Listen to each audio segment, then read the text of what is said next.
Now that the dust has settled from the big Assassin's Creed showcase recently, and we do know the future of Assassin's Creed over the next few years, all the way up to Assassin's Creed Hexe and Assassin's Creed Codename Red, I'm sure that many of you will want us to drill down deeper into Assassin's Creed Mirage, as that's the next coming Assassin's Creed game, as since the game has been revealed, some additional information about the gameplay and world has been released, so let's go over these things that you need to know. And if you do find this video helpful, definitely click like down below to show support, because it really does help us out. You can also subscribe to the channel to keep up to date with all the latest videos from us and the news on all of these kind of games. Put in the comments which of the Assassin's Creed games you're most excited for, and let's jump into it with number 1. As hinted in the trailer, Bassim is a speedy boy. This time the lead assassin of the game will be much faster when performing parkour, but as a trade-off he won't be able to tank as much damage as previous assassins. We don't currently know a great deal about the gadgets and abilities that will be available in the game, but what we do know is that Bassim's agility will provide him with a new pole vault move. Here's what the developers have to say. Unlike Bayek, Cassandra and Ivor, Bassim is not a warrior who can safely tank hits and openly engage multiple enemies in combat. If you're trying to assassinate a target,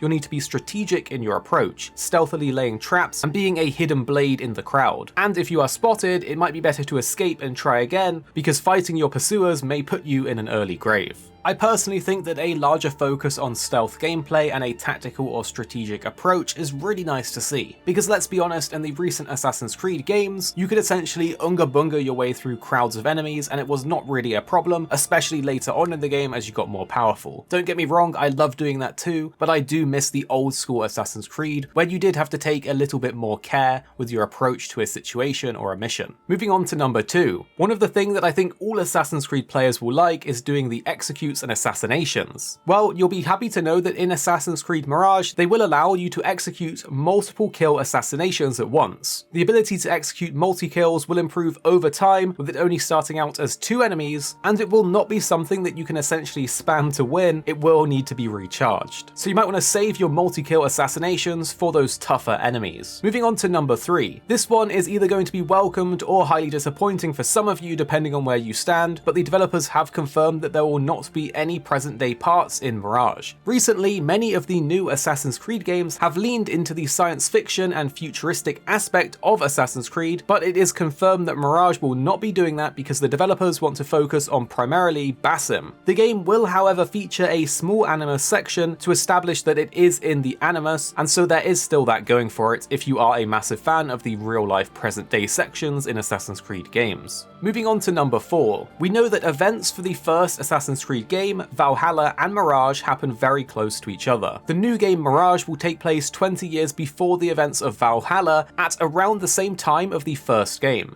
This is before the Creed is even created, and they are still only referred to as the Hidden Ones. Here's what the art director of Assassin's Creed has to say. Mirage takes place 100 years before the creation of the Creed. You will see the fortress of Alamut and its ongoing construction. The building is not finished and it's going to take, for some reasons, a lot of time to be completed. But once it is completed, that's when they start to be the assassins and stop being the hidden ones. That switch is going to be the same for the Order of the Ancients and the Templars. It's still a bit too early, but you can expect that the next step of history is going to have the hidden ones come out of the darkness and into the light and say, we are assassins, now we are no longer hidden. Essentially, Assassin's Creed Mirage is taking place in a very iconic time period of when the assassins are basically being created and the hidden ones are being phased out. The Fortress of Alamut is actually a really key building and a key part of the Assassin's Creed lore, so it's going to be incredible to explore this for the first time in any Assassin's Creed game. Next up for number 5, we actually don't know the current map size, but we do know that the game will be about 17 to 20 hours to complete. They have said that the game will be a condensed experience similar to that of Assassin's Creed Rogue or Revelations. We do have a little detail on the density of the map, as it will be very similar to Unity's Paris with minimal countryside, but there will be a little bit of it. But what we do know is that there will be 4 districts to explore within Baghdad in the game,